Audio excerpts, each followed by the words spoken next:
huge wave of inflation, and that hasn't dissipated all that much, despite government data, and the government data is rubbish. It hasn't dissipated anywhere near the level people think it has. I can't think of any item that's gone down.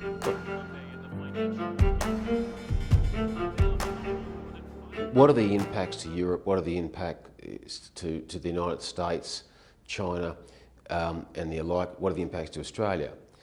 The analysts, institutions, banks are trying to, let's start with the biggest theme, trying to understand what is the effect of pricing, what is the effect on day-to-day living, what is the effect on shelter, shelter, food and clothing, what is the effect on oil, currency, and where does when the dust settles, and the dust probably will settle, I would say, in 12 to 15 months, what does it look like?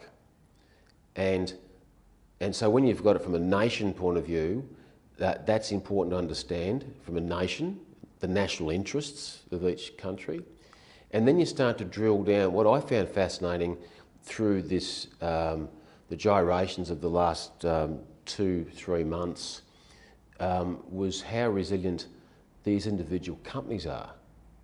So for me, it's been, as a fund manager, I mean, most of my colleagues have been, and competitors have been, we're good friends, have called up and said, what do you think, what do you think? I mean, I've found it fascinating on actually how, and we're not overly diversified, we hold no more than 20 securities throughout the world, maybe up to 25 at some time. But I found it interesting to have a look at how many companies are going to be, how they've fared in this time, not so much the nations, but how they fared to it if you applied a tariff to those individual corporations. So I think where we're sitting at the moment from a big level is understanding what is the cost of living for Australians, what does the cost of living look like in 6 months' time after we've come out of a huge wave of inflation, and that hasn't dissipated all that much, despite government data, and the government data is rubbish. It hasn't dissipated anywhere near the level people think it has. I can't think of any item that's gone down. No one on the street would be able to roll off 3, 4, maybe even one item that's gone down. So that's nonsense. But first thing is to see what's the impact of the nation, what is the impact to corporations, and what is the impact to households. So, talking at nation level, I think that what America's doing is that those moves had to be implemented, or America was going to be in the same place as the Titanic at the bottom of the ocean. I think that had to happen. And when we go back to previous discussions before, is that Australia's got the same problem with elements of debt, and also needs to raise money because we don't have the productivity that we once had. So we've got our problem, everyone talks about America will have the final say with China. The Chinese need the West need the Chinese. But the reality is they've financially taken advantage of America for a long time, and he's right, Trump is right. But the key is, how do you navigate through that without going to war? And it looks like it's slowly but surely starting to work.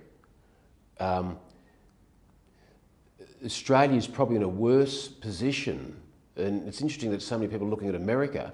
I see us, well, what are we trading? How dependent are we on the US? Not that great, only for military and defence. And we have some of the best farmland, the best gold quality mining minerals in the world. But what else have we got to sell? And we're coming off a low tax base. See, the American tax base, to give you some idea, is 25 times the high as what we've got, 15.4 million taxpayers in this country. So the tax base is a lot greater in the US. So there's 3 stages, and trying to digest it all, I think you're going to see cost of goods on certain goods that will go up. And I think slowly but surely there'll be certain items that will drop down. But the key thing for me is looking at tariff that imposition is to see, like for example, what's that do to food? What's that do to Netflix, for example? Netflix is a great example to use that the tariff won't impact someone like Netflix. But the tariff will impact someone like McDonald's. Anything food, and any of those staples, industry, motor vehicle industry. Netflix actually since that time has jumped 15% since the tariffs were introduced. Berkshire Hathaway because of the cash. So I look at companies now that can stand that 150 kilometre headwind and still stand tall and march on. So I look at that's what we're looking at, the impact of that.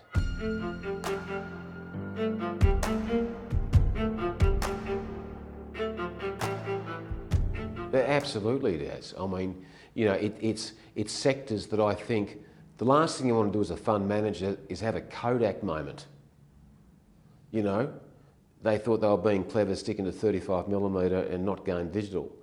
Or a Blockbuster moment, They thought they were going to last forever and Netflix was a pipe dream. Well, that's no longer.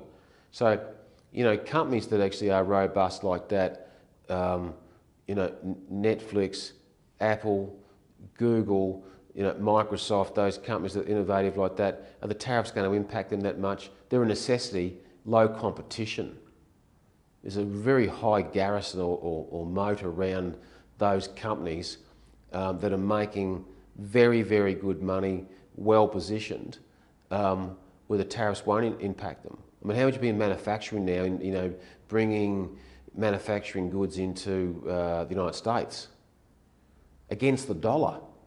Currency being a key thing. Don't worry, it's not all roses. I mean, you're thinking of about 50, 60 things in a day in my world. Currency's a big one too. I mean, because people say, well, how much can the currency move? A fellow that don't economists would believe.